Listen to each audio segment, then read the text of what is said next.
Hello, friends. Welcome to the third season of Grad School Buddy, a show that simplifies all your questions about graduate school. Hosting this podcast are Evelyn, an impact storyteller and development analyst, and Chukwuebuka, a development finance specialist with a focus on the private sector of emerging markets.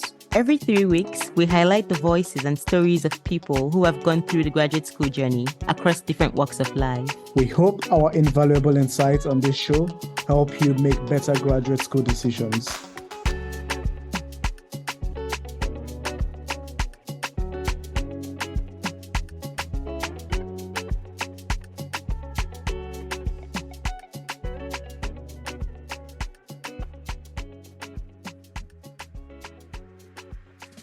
Welcome to another episode of Grad School Buddy. Today we'll be having a chat with Vincent. Vincent is a master's student in international management and sustainability at SciencesPo, specializing in sustainable finance. He has significant professional experience in ESG, due diligence, value creation, and reporting. Vincent believes that dreams are valid, with a conviction that there is no limit to what one can become. So Vincent, what's that one thing that you'd like the world to remember you when you're gone? First of all, thank you for having me. I would say I'm the typical last born from an African home. Peace-loving, no time for stress. Don't stress me, I won't stress you. I love my relationships and I value my relationships. And in terms of what I would want the world to remember me for, I think I want to be remembered as that person who always gave his all, even when I'm not at my best. I just want you to remember me as that person who you can rely on, basically. I can even break this down into bits, judging by different areas of my life, how I would always want to appear. I want you to remember me for the energy, for the passion, for the commitment, for the dedication. Really, I think that's it, the impact. That's how I would like the world to remember me. Yeah. I mean, why I agree with everything you said, there's only one part I don't agree with. So being the last born and being peace-loving, I think those things are mutually exclusive. Ebele, please don't enter here. But please sit this out. Are you a last born? It's actually, I think being a last born, you get to learn a lot, to be honest. I feel like it's one work experience that is often overlooked, especially when you come from a large family. It's either you're charting your own path so that you're not necessarily tied to your siblings' identity. Because, for example, I remember while I was in secondary school, two of my siblings had already, been to that school and they had stood out. So there was this expectation already. So that could have meant pressure. But then again, that also meant that I had to create my own identity, create my own path. And I feel like everything that came with that, it kind of shaped my character because I'm not my siblings, for sure. And that's why at the beginning I said I always want to be remembered for, what I bring to the table. Because at the end of the day, by the time I was done with my secondary school, I think it was more about who I was, and I was able to break away from the identity of my siblings because it was a lot. My brothers were fire. They went there. I think my eldest brother had the best YF results. So yeah, everybody knew him. Everybody knew my family. Everyone knew my dad because my dad would go for PTA meetings and he kind of like, oh yeah, he's the father of those boys. So yeah, there was already pressure, there was already pressure. And and even at home as well, you still want to create your own identity. So yeah, I'm with Ebele on this. When we say being last ones, it comes with a responsibility, I would say, contrary to what people think. Yeah, I think that's where the whole peace-loving comes from, the whole humility comes from, because, those who have gone ahead of you have, especially when you have good examples. And I'm proud to say in my family, I do have very good examples. My 4 siblings, because we're 5. So I do have good examples. So it's just the humility that comes with accepting that you have people ahead of you. This is something that has really influenced who I become today. Yeah, just by being the last one. What you said about, having older siblings who also inspire you, that's my story. Because, when people would say, I have a mentor, that didn't happen to me till I was well into my 20s. And I realized it's because my sisters were literally my mentors. They were really, really brilliant. And like you said, I think just being humbled by how smart people are at home and realizing that more people are intelligent in this world in general. Yeah. It just lets you find your pace and your peace. I know Ibuka does not see the peacefulness in us, but it's okay. Yeah. I mean, the peace-loving man of firstborns, I agree with everything you said. Okay. And talking about, the things that have shaped your experience, we're curious Yeah. about your days in Unilag. Can you tell us how it's brought you to who you are today and what some of your most cherished memories are? If you also have a villain story from attending Unilag, please Okay. tell us about it. Okay, Unilag was fun. First of all, it was Lagos. I went to this again. I'm going to reference the last one story. In my head, I wanted to break away from my parents, break away from the family. I had done everything in Lagos, so I was thinking of going to UNN actually. Yeah, and then my brother just comes home one day because he was in a master's at Unilag. And then when I'm having a conversation of schools to go, he just says to my mother, "No, he will go to Unilag," and that was the end of the conversation. But it turned out that it was a good choice, yeah, because I remember the first day when school resumed. So I think during the registration, my course advisor had seen me a lot. I think that's the word, because I was top of mind for him. So when he came into class to address us, for the first time, he appointed me as deputy class rep. And then he appointed a lady who had scored the highest in post-UTME, as the class rep. So that early, I was already in the eyes of people. And then along the line, class rep, she decided to pull out. She said she wasn't interested anymore. And then the class made me the class rep. And I think that was where things really started to take shape. Leadership, because being a class rep in a Nigerian university is not even, in a federal university is not even easy, to be honest, because you're catering for, I think we were 210 in class. If I remember correctly. Different lecturers, crazy personalities, you get calls. It was a whole working experience on its own. And that really shaped me. It drew me closer to lecturers. Even lecturers had heard that we're not the friendliest of people. For some reasons I can't explain, we got along very well. And that was just wonderful to see. And then I remember when I got to my third year, I wanted to go into politics, because I felt I had a vision. I had a vision for entrepreneurship. And I really wanted to bring it to life. So I switched to politics and I became the president of my department. And that was another experience for me, in the sense that now I had a team. I was no longer responsible for just my class. I was responsible for the whole department. I had to think of myself less, getting things done. I remember when it was time for events, fundraising, sending up proposals, going for sponsorship meetings, leaving classes, coming late to classes. It was really a fun ride. Of course, it was filled with anxiety, but it was a fun ride, because one of the things I cherished the most was the program which I had set out to do. It was called the Business Students Idea Challenge. So it was my own way, or the way of my team, of supporting entrepreneurs in the country, basically, but starting with the University of Lagos. So we had this idea where we would call for applications from all across the University of Lagos. They submit the applications, we screen them, we select people, they come, they pitch, and then they get cash prizes in form of grants. Funnily enough, the current president of the department found a way to reach out to me on Instagram, and he sent me a proposal of what they were trying to do. And I saw my pictures from that event in that proposal, and I can't even explain how that made me feel. He had heard about the story, he had heard about what we had done, and he felt that was a good idea, and he was trying to bring it back to life. It was something for me. Another reason I cherished that event was the whole not backing down. It wasn't easy to get funds for that. We did not even meet our budgets, but we found a way to stage the event regardless. Speaking to sponsors that early for me, it meant something. I was speaking to CEOs at that stage. I was having closed door meetings with CEOs. Negotiating how they could support us. So that was, in terms of confidence, that did a lot for me. And then finally, I would say one of the recipients of the cash prizes, he finished third, David Adifunilayo. And it was just 50K. But this guy has gone on to do great things, and he doesn't have to, but he never fails to acknowledge how much that 50K, which we gave him, how much he did for his business and how much he had contributed to. Like, this guy calls me out, like, on LinkedIn, on Twitter, just to, say that 50K you guys gave me in 2018. And for me, this is the kind of impact, like I said when I was introducing myself at the beginning, these are the kind of things I would like the world or spaces I go into to remember me for. Yes, then in terms of villain stories, my villains will probably still be tied to my time as a politician in school, because you know how politics can be.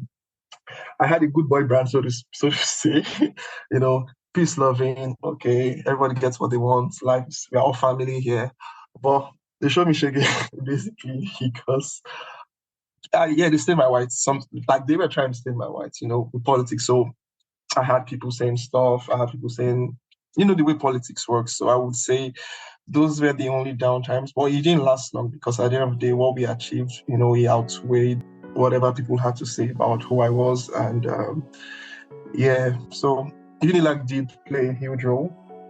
Because I remember even the contacts I had made when the transcript also for grad school, when you have to go for grad school, thanks to the lecturer friends, professor friends, I did not face any issue. Even I remember the lecturer introduced me to another person that introduced me to a group of sponsors. So it was also, Unilag really, it did play a huge role in shaping my view of the corporate world, I would always cherish my Unilag experience. Okay, first of all, that's like going in full circle because you went from your brother telling you, hey, you're going to Unilag, to becoming your deputy class rep, the class rep, and then the president of your department.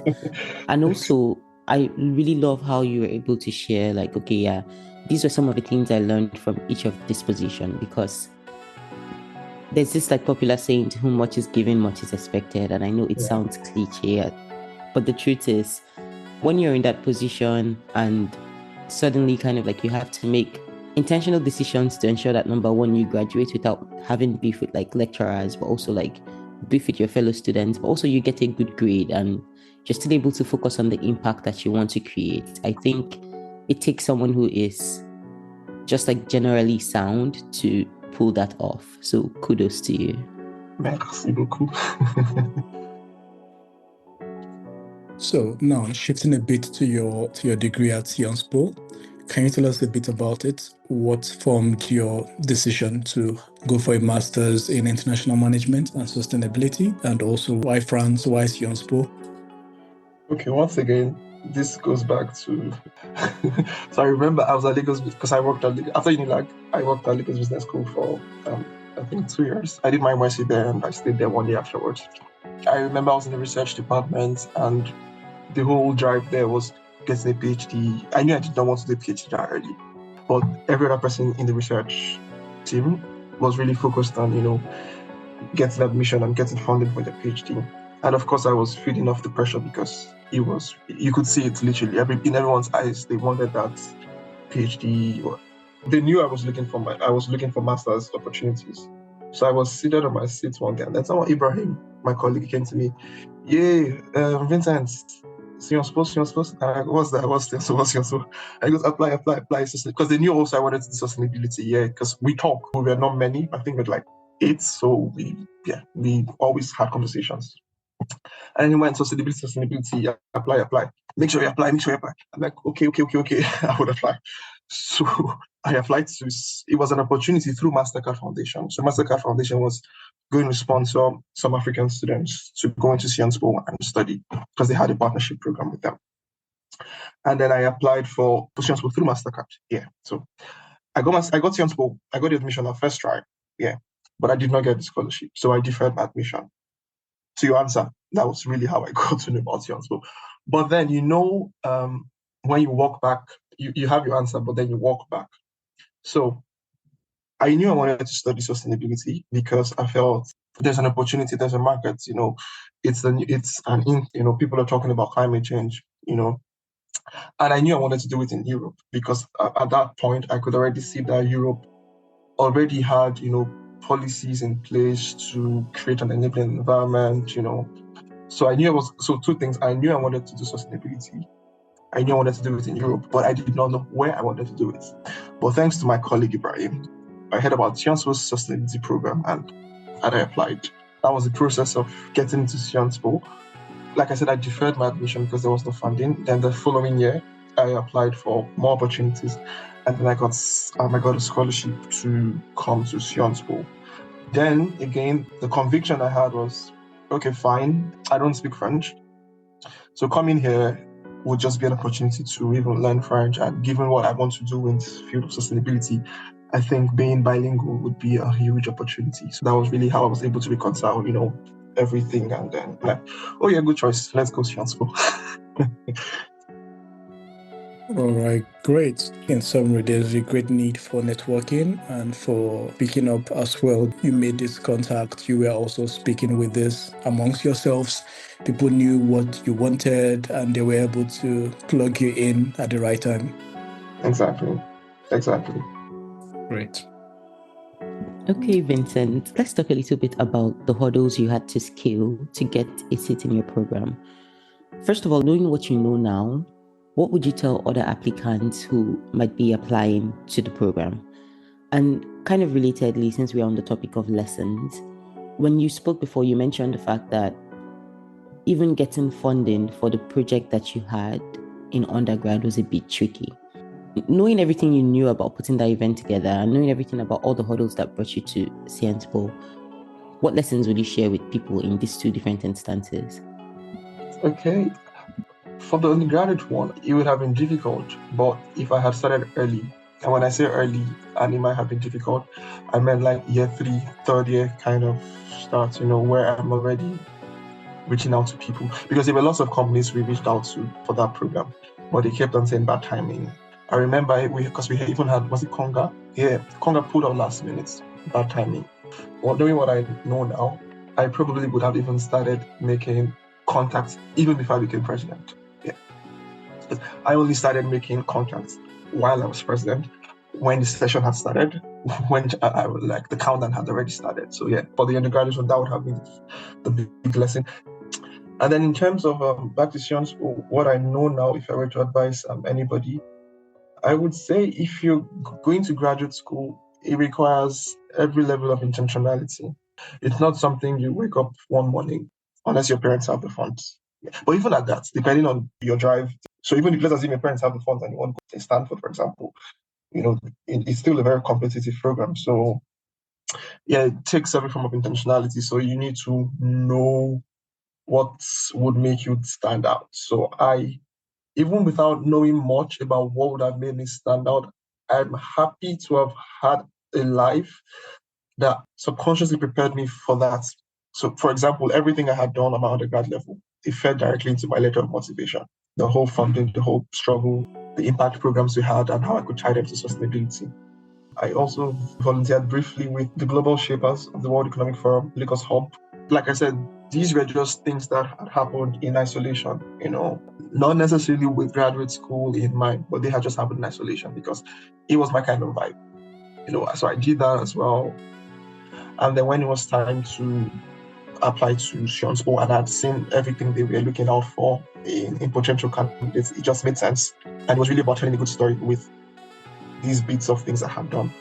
And I think that was also something that made getting funding easy as well, because I used the same story for the scholarship opportunity. So yeah, my advice would be you have to be intentional. If you're the type that doesn't like to get involved in things for the sake of grad school, you need to find a way to do stuff, either through your job, you just need to find a way to do stuff. Yeah, because these schools, especially when funding is involved, it's super competitive. So these schools are really looking out for slightly beyond normal, I would say. Yeah, like when I say normal, I mean, yeah, I went to school, I finished the first class, and so I'm applying for a master's program. Give me money. Yeah, they need something beyond that. That's something I would say, because I know some people as well who were rejected by SciencesPo. I do not know why. It's not for me to say, but I would say just having these things, although it's not a guarantee because the program is always going to be competitive, it could give you some sort of edge. So if you're listening to this and you have grad school in mind, start building a story, because story always sells. Storytelling is always the best. So start building a story, and doing those things that would help you get a good story. That way, things could happen quite easily for you. Thank you, Vincent, for sharing. And in a nutshell, you said number one, timing matters. So start as early as you can. Yeah. Secondly, be intentional. And the last point you shared is volunteer as much as you can. Exactly. The scholarship you got, do you mind sharing what scholarship that was with us? Oh, yeah, sure. And what was the process of getting it? Where did you find out about it from? Was it the same thing where someone just spoke to you about it randomly? Yes. Look, so sometimes people deviate a bit. Sometimes, I don't know if it happens, but there's sometimes when you doubt maybe something happens and then you want to doubt yourself. And it's something it looks like I've been carried by people. This is when I'm being crazy. like when I'm really being mad, and I'm just doubting myself. I'm sometimes saying, I don't feel like I've been carried by people and I don't even know what I'm doing in this life. Two, everyone gets information. It now depends on what you do with information. And again, if you do not ask or if you don't put yourself in the position where you can get that information, there's a lot of work that needs to be done for you to get into that space where you can actually have access to this information. So that's how I used to counter those days when I really just go crazy. I'm spiraling out of control. So yeah, I remember for the funny, it wasn't easy at all because I had applied to MasterCard the first time. It didn't work out. So I remember the following year, I spoke to people. The first day I applied, it was really because I wasn't ready. I don't think I was ready for grad school. That first when I got my admission at first in 2019. Yeah. I don't think I was ready. Because I wasn't ready. I don't think I don't think I was ready. I just did it because someone had said don't. So I didn't get the scholarship. I didn't feel bad. That was the first rejection email. I'm like, okay, yeah, don't worry. I wasn't even ready. I was just testing the waters. So next year we go again and then we see what we can do differently. So that was really how my process went. Then the following year, that was when I now applied to 10. So I remember I had done MasterCard again. I did 2 MasterCards, one for SciencesPo, one for Edinburgh. I remember doing Chevening. I remember doing 2 Erasmus. I remember there was one school in the UK as well. Was it Leeds? Yeah, there was a scholarship for Leeds. There was another school in the UK so I think I did roughly 8. I did Total as well. Then I did Imebutni, which I eventually got. When the rejections were coming in for those ones, then it was painful because then I wanted to leave the country. The NSAS had happened then, so I was tired. Aside that, I really just wanted to go somewhere else, start afresh with my sustainability career, and then see what happens. So then the rejections were painful, unlike the first time. And they kept on coming in quick succession, like, So I remember the one for MasterCard SciencesPo. I knew I had put my whole soul into that application because it wasn't an outright rejection. They said they really loved my application, but they were going to put me on the waiting lists and that they would get back to me on a certain date. That kind of made me feel good because I got people to review that application. I got to make sure the story was accurate and it was flowing very well. So yeah, it hurt when the rejection eventually came in. Then at that point, I was already thinking of the following year because I had forgotten that I applied for the one I eventually got, which was the Imebutni one. And how did I hear about that? Someone from LBS, Juliet, had introduced me to her own friend, Judith from Kenya, who had gotten a MasterCard scholarship. So Judith had told me that beyond MasterCard, I should also look out for the IFL scholarship and the Imebutni scholarship. And so that year, I applied for IFL and Imebutni. I didn't get IFL, but I got Imebutni. So yeah, it was once again people just showing up. So I generally think people have shown up for me in such a way that I have to pay it forward. It's a no-brainer. That's how I see things. I feel people have shown up for me even when they did not need to. Nice. It's always good when we tell stories like this to also show our rejections. Like you said, you were having rejections in quick succession, but yet when people look at your story, they don't see all those rejections that you had, but they see this beautiful story, this journey now in SciencesPo. And great to learn that you have to build your story for graduate school, and the earlier you decide and discover what the story is, you can then begin to flesh out the elements and have those elements ready for when you want to now tell the story at the end of the day. For me, it's how you just in passing mentioned how you finished with first class. Must be nice.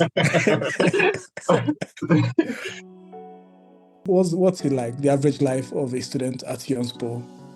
It's very super intense. That was one of my first cultural shocks because when I got here, I was having classes till 9:15 p.m. and I never understood the rationale behind that. Why? What do you mean? I'm in class till 9:15. So it was seriously very intense. I was in a minimum of 11 courses per semester. Yeah, there were some semesters where I did 13, Mondays to Fridays. Sometimes it's a full stretch. I remember my first semester Mondays, it was a stretch from 8 till 9. 8 to 10, like it was that crazy. So yeah, SciencesPo is super. If you speak to any SciencesPo student, it is super intense. It gets better with time, but it is super intense. And there's something we say amongst ourselves: if you can survive at SciencesPo, you really can survive anywhere. Because to be honest, you really don't even know how you pull through deadlines upon deadlines, presentations, multiple presentations. Like for one course, You may do up to 3 presentations, you would write papers, you might even still do exams, and then you have to do this for other courses. Some of the projects you have to do require you to, like, it's not really something, it's not like a desktop research kind of thing. In my first semester, we had to work on a paper. So I chosen to do stuff with refugees, and I had to go to a refugee camp to ask questions. So, it really pulls you and it really stretches you. And yeah, that's the SciencesPo life. It's crazy. For me, where I had to work as well. So it was really intense. It was super, super intense. One of those things you don't even know how you pull through, like I said earlier. Probably your faith that pulls you through, but it really is just, it's intense and it's a bit rewarding as well because SciencesPo seems to have a good reputation. Yeah, so I know there's some opportunities I've gotten just by being a SciencesPo student, even here in Paris. So yeah, it feels good to be a SciencesPo student. Although the workload is crazy, but yeah, it does have its benefits. Yeah. Yeah, great. Well, I guess nothing good comes easy, and what doesn't kill you make you stronger. All the alumni of SciencesPo I've met are quite, top people. Yeah. When you were talking, you talked about like just how stressful your general schedule was, but also how you had to mix that with work. And this makes us curious about the language barrier. So, first of all, what was the feeling of learning a new language as you end your degree? And what advice do you have for people like you who, when you went in, you weren't bilingual, but it was a goal for you to become bilingual, first of all, because of the kind of work that you were doing. But secondly, because you seem to be a kind of person that really likes to immerse themselves into the society they are in. So what was this experience for you? I won't even lie to you. It was hard. It was very hard. My statistics lecturer, because we were quite cordial, so there was a day I was just frustrated and I sent him an email saying, just ranting, like, you like this. And then he went on, you're just 2 months, I've been 1 month in Paris, so calm down, you'll be fine. It was really hard, especially because I felt, given my drive and everything, it felt like I had to cut down on certain things because I just couldn't give it 100%. So there were times when I was looking for internships, for example, and when it got to the part of French, I would always say, okay, don't worry, let's not carry on. So it was that. But then again, I was taking French classes in school. I've really had very good, amazing people in my corner, so if you can remember, Chukwuka, in 2020 during COVID, there was this French thing we were trying to do online for about a month or so. So there was this book Chukwuka had shared. I still read the book till today because it's a very, very helpful French book. It's really helpful for beginners and even for intermediaries. So I still use it. So thank you once again for that book. I still use it. So I was doing self-study. I was going to French. I was taking French classes in school and I was practicing. And like they say, things get better with time. So I remember I went from a place of, I don't speak French. Please, can we do the interviews only in English to, okay, it's going to be in French. Let's go. So my French is not where I want to be yet, but I would be lying if I say I haven't seen any progress. I've done interviews in French and I ended up getting to moving to the next stage. So that was a huge win, given how frustrated I was at the beginning. But yeah, my general advice to anybody concerning language would be to start early. Once again, if I had known what I've known now, in fact, from 2019, when I got my admission, I should have enrolled at Alliance Francaise in Lagos, which was actually close to me, because it makes your life easier, Because at the beginning, like I said, you're only focusing on just a segment of the market. You write yourself off every role that requires French, and then you just focus on English. And given that you're in France, that's a very, very difficult thing to do. That's so niche, So to compete well, yeah, it's always important to start the classes at least a year ahead so you can really up your French. Then when I got a job in a bar, I used to work at a bar alongside my studies. It was an Irish pub, but I had French colleagues, I had French clients, and so they helped me. Some customers were very kind, so I would speak French to them, I will tell you a funny story. So I remember once somebody came to the bar after buying food. When I wanted to clear off the table, she said emporter. And for a very weird reason, I thought emporter meant throw away. I confused emporter and jeter. And then I threw the person's food away. And then 10 minutes Ah. later, 10 minutes later, a colleague comes to me that, hey, a table is waiting on you. I like, what table? And I go there. And then says, where's the food? I'm like, me to my emporter. No, I'm like, oh my goodness, what have I done? And then she was very kind, and she was, don't worry, it was actually for her dog. And then after that day, I did not speak French again. Like I would always be like, if you speak French to me, don't worry, I'll call my French colleague. But then it was just in phase. Then it got better again, and of course that can never happen again. But yeah, you make mistakes as well. But depending on where you make the mistake, yeah, it's not much of a big deal. And I met very good people at the bars who are my friends today now, and they were really intentional about helping me my French. The very first French interview I did in Paris for a role that I really wanted, I hadn't done any before then because I would always, like I say, my French is not good. But the very first role I really wanted, because it was going to be a life-changing opportunity where I had to do an interview in French. It was a friend I had made from the bar who took his time. Like we had serious prep, and eventually I got the role. So it just goes to show how much improvement was made and how much improvement can be attributed to, once again, people just really deciding to show up for me. Yeah. One thing that I love about Vincent is when they ask you, okay, how did this happen? First of all, you laugh about it because you're like, here is another crazy random story for you.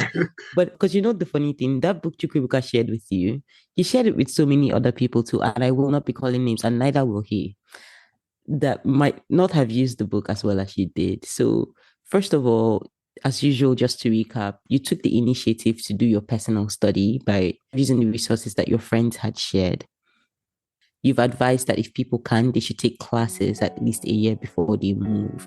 But also, I feel your personal experiences, including the lady whose food you threw away. I think that's also the kind of ginger where you at least Yes, it of course, teaches it you was active embarrassing. listening. What if they had fired me? Thankfully, I wasn't fired because she didn't. I'm sure if she had made a scene and it could have been Yeah. worse. But she understood I couldn't speak French. I never heard anything about that again. So I was very thankful because I could have lost my job. And I can imagine losing your job as an international student. That's not fun. In this French, hey, where you want to start from? Because I know the shaggy I went through before I even found that job. So I remember that day, it really beats me that day. See, this Paris, I've seen things. More reason why my graduation day, hey, we're shutting down the whole Europe. So it was really about going out, dropping my series that day. Some saying they will call me back. Of course, I never got any call. Yeah, until I walked into my bar, and they asked me to go back and apply online. And like this, everything is history. So talking about the shages that you went through, how easy or how difficult was it to get your first internship as an international student? And what would you advise a foreign student going on this journey? This is also very funny because I was going to take a gap year. So ideally, I should have finished in 2023 because my program is for 2 years. But I took a year off school just to familiarize myself with the French markets, European markets, get experiences from companies here on my CV. So I remember I'd been applying to a couple, but nothing was working out. And I just put out a message once in one of my sub-school group chats. Please, who knows any opportunity, blah, blah, blah. And then someone sends me a link. And then that is the first opportunity I get, In fact, to show you how desperate I was, there were 2 different roles for the same company. One was engineering, I applied like that. One was similar to my field, I applied. Funny enough, they called me for the engineering one, and then they could tell I wasn't a fit, so I never heard back from them. But then within the same company, I had an interview with the team that was more suitable for. But then they needed someone to resume very early, and I wasn't available at that point. So they picked someone else, but they stayed in contact with me because they had this program or they had this project that was going to be done in Africa or in conjunction with Africans. So they would have wanted me to come up at some point. And thankfully, they kept their word. Jessica, very great lady. So she reached out to me again. But yeah, that was really how I got in. It wasn't difficult, to be honest, because like I said, someone gave me the link and it just worked out fine. I wasn't stressed because I got my internship ahead of time. The only kind of pressure was the one I was putting myself under, like, okay, I need to find this. But I would say it worked out quite well. I think if I think about it, the shaking has come from the pressure I put on myself, maybe, or maybe just the French system. Yes, the French system, because the French system can be very stressful sometimes. Yeah, I remember how there was a period I lost money. Long story, but I was a victim of fraud when I got here, so it was just a mess, and I needed to deal with bureaucratic stuff. So yeah, that was really a very difficult time because my French wasn't good then. So no, it was really crazy then. So that would be the shege I've seen, I would say, just being stressed by those administrative things. But yeah, overall, I would say my time here has been quite worthwhile. Yeah, no regrets. Yeah. Great. I think what I hear from you in this is really, again, the intentionality. You starting earlier than you need to. That way, you're not too desperate. You're not under a lot of pressure. You're on a self-imposed pressure, but you started earlier and you're casting your net far and wide, whether it's engineering or things closer to your field. You're applying for all of them and may the best man win. Yeah, Great. But Vincent, on a serious note, like sometimes I feel like we say some things and it seems like, so yeah, we were balling. And that's not always the case. And I just want you to clarify, when you said you took a gap year, was it because like the money was too much, the time was too much, the stress was too much, and you were like, you know what, I'm going to just chill? I am sure that there was more to that decision. For instance, you might have had to save up. Like basically, what logistics did you have in place that made it possible for you to take that kind of leap and say, I'm not going to school for a year? And how did that affect your scholarship? Thankfully, it's allowed in my school to take a gap year. And thankfully, the kind of scholarship I had, that was a big fear, but it actually covered my gap year. So I was, on that front, I was safe.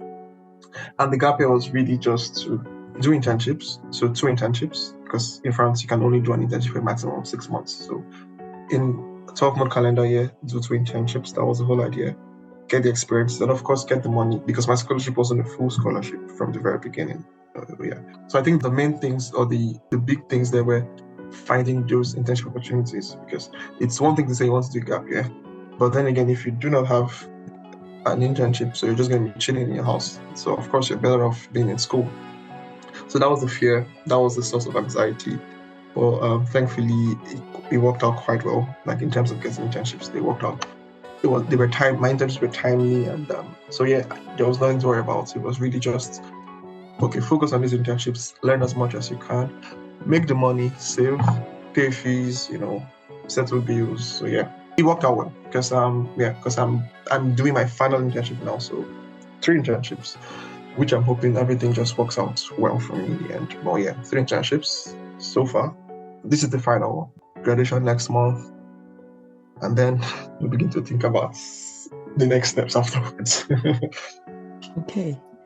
So you made sure that it was within the limits of what your scholarship allowed. And number 2, you had a plan. I would do 2 internships and go back to school, save up, and kind of add to the money that I already had for school. That was it. Yeah. And then moving to a lighter note, what would you say brings you joy as an international student? Food. Especially Food. Look, food. I think. Thankfully, I have a friend who moved to my residence recently. He likes cooking. So, since last week, I've been on since he moved here, name it, moi moi, akara, custard, afang. See, food makes me happy, definitely. So, food, being able to still be in touch with my friends, distance has not really meant anything. As an international student, that's really, really helpful. I have group chat with some of my friends, so we know what's going on in each other's life. My siblings, we have a group chat as well. So food, friendship, family, yeah, they really helped keep me together, because it's never easy as an international student. And then also having people here, not necessarily Nigerians, but you also have people from, other developing countries, I would say, with similar experiences. So it's always good when you're talking to someone who's not even a Nigerian but understands what you're talking about. So these things, just community, I think that's the word. Yeah, it just makes being an international student easy. Yeah, I feel you on the food one. My sister and I have this saying, if every other thing fails, feed and feed well. Like, just eat first, any other thing. And definitely friends, family, community. Thank you for sharing. You're welcome. I find it weird when people say that maybe someone broke their heart or they failed an exam and then they say they don't have appetite. I'm like, it cannot be me. The world is ending. I will eat and I will sleep. And then when we wake up, we can then figure out what to do. No matter what, I will eat too. Even when I lost money, I still ate like a thief that night. Before sleeping off, no matter what it is. No. I would always eat. Please, my dear, food. Thank God for food. So now, this degree from SciencesPo, has it played a part in the professional life that you want to create for yourself? How has it helped you to create this path in sustainability? Has it been worthwhile? Do you think you might as well have just forged ahead in this path without a degree? No, definitely not. It has played a huge role. So when I talk about my degree, I talk about internships too, because those are essential parts of my degree. It has done so much. Why do I say this? Because I remember, like I said, this is my third internship. Before I got like this one and the one before, it was really just building on what I had done in the first internship that helped me in the second one. And building on what I had done in the second and first one that helped me in the third one. So it goes to show that the interviewers recognize maybe the skill sets, sustainability, because they are all sustainability internships, sustainability finance roles. So they do recognize the skill sets that I'm bringing. And these skill sets have come because of these internships I've done in the past. And these internships have come because of the degree I'm doing. So yeah, definitely it's been worthwhile. Of course, there's still learning never ends, learning never stops. There's still some things I want to learn, and I still beat myself up for not fully knowing at this point. But this experience as a whole, this program has really, really been rewarding. It has really, really been, and I hope it even becomes more rewarding, But yeah, just to answer your question, the degree was a good choice for sure. I think it has even exceeded expectations in a way, because when I moved here, sustainable finance was not on the cards. I did not know much about sustainable finance. My first internship was not a sustainable finance one. It was more renewable energy, sustainability-based project management. So a lot happened during the course of my degree that thrusted me in the direction of sustainable finance. I'm like, okay, I think this is the way to go.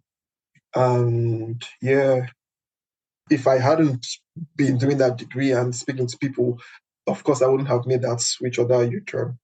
So I would really say that it has been worthwhile. Definitely. Nice one. So if you're thinking about a degree in sustainability from SciencesPo, go for it. It's a 10 out of 10. Europe, SciencesPo, Europe in general. As I know, HEC also has a good sustainability program. Yeah, you just have to, just do your research. Vincent, you've shared a lot of really inspiring stories today. First of all, from how you got to Unilag, how you kind of created a path for in fact, even before Unilag, how you created a path for yourself in the secondary school you attended with your siblings, going to Unilag, finding yourself in SciencesPo. So, if you could tie all these stories together and share parting words to younger Vincent or someone who really sees themselves in you, what would those words be? What I would have loved to say would be, do not overthink things, but unfortunately, older Vincent is still an overthinker. Always thinking of the next step and sometimes allowing it to rub me off the current phase. But yeah, I would still give the advice to younger Vincent regardless, enjoy the moment, especially when you work for something and you have what it is you were working towards. I think it's important to savor the moment, extract everything and extract, feel good about the moment. My problem is I sometimes, in all of this, like I said, at some point, I still doubt myself sometimes. I still have self-doubts because I'm thinking of what's going to happen 6 months from now, 2 months from now, and I don't have control over that. And it makes me sad and feels like I'm not doing enough. It's like one vicious circle of bullshit. Yeah, so if there is advice in Gamzen, even though older Vincent has not fully hacked that advice, but it would really be, just enjoy every moment. Learn to take the moment in. Yeah, but as a more general advice, which I think I already tried to implement, is I'll say be kind. It goes a long way. when you're kind, people might want to exploit. I don't know, I've never really experienced that. Maybe they've tried, they did, but I didn't pay attention. But I would always say being kind has its benefits. Like, be kind for no reason. Yeah, be kind for no reason. That's one thing I'll tell you, be kind for no reason. And your dreams are valid, man. Your dreams are very valid. Your dreams are very valid. Like, it might sound cliche, but they are actually very valid. So never stop believing, because so the good thing with dreams being valid is when you tick one box, you're even more empowered to set even more ambitious ones. So that's the whole point of it, and time makes all things better. Yeah, for sure. So if you don't have it now, you could always have it tomorrow, as long as the energy is there. So yeah, those are the three. The first one I don't use, but I'm still trying to condition my brain to not worry about a lot of things and really just live in the moment. Yeah. But yeah, time would always take its course. It's something I have seen play out. And because I do journal, so I have access to what was on my mind in 2019, what I was thinking about, what I wanted to do in 2019 that I hadn't done, and I was beating myself up for it. And then I look at it now and I've done that, and that was in the past. So yeah, I would also advise journaling if that could be of any help too. So it's an opportunity for you to self-evaluate, self-assess, and see how far you've come, and then be more gracious to yourself. Yeah. Okay. The only thing I have to say about the points that you've shared now is something I was going to say at the end of this program, which is that you have a very contagious joy. For real. I love the way you laugh. I'm so serious about it. And what you said about being kind and people taking granted of you. But I think sometimes like life shows you some serious type of shaggy in form of human beings. And you're like, you know what? This year I'll be the baddest bitch ever. If you cross me once, I'll cross you 5 times. But then, you just start feeling that out of body experience where you're like, yeah, because that's not this is you, not me. Exactly. Exactly. This is So not you, So yeah, I eh, really, don't let the world snatch that away from you. I think it's thank you it's very one of much. the really cool things I noticed about you. Merci beaucoup, Ebele. I think that in terms of being kind, I do think that even when people would take advantage of you, at the end of the day, you would have a net positive, which is why I find it as a red flag when people are always complaining about bad friends, fake friends, and all that. What's it about you that I people swear, around I'm like, you can you are not take bad? yourself out of there? Are you a plant? And every year you're cutting people off and all that. It's really a weird case. And I think, Like, yes, be if kind you nonetheless. At the end of the day, if you you would always have have a it net positive. exactly, if you always have a list of people to cut off, then I think you might also be a problem. Like every day you're cutting off people. And there's also Yeah. something fundamentally What is it about it that is attracting toxicity? toxicity What's exudes. yours? You get Yeah. yeah. Nice, nice. Thank you very much. So, Vincent, where Yeah. can our guests find you? You can find me on LinkedIn, Vincent Eke on LinkedIn. On Instagram, Eke Vincent, one word, _ Leo. Unfortunately, I don't know my Twitter handle. I think it's also Vincent Eke, but I'm not very sure. Thank you so much, Vincent, for sharing your story with us. And thank you to the listeners for listening to this point. If you've enjoyed the show, don't forget to hit Vincent up or Grad School Buddy via LinkedIn, Twitter, IG, or email. You can also stream our content through our website, gradschoolbuddy.info. And don't forget to share with your friends. Bye. Bye.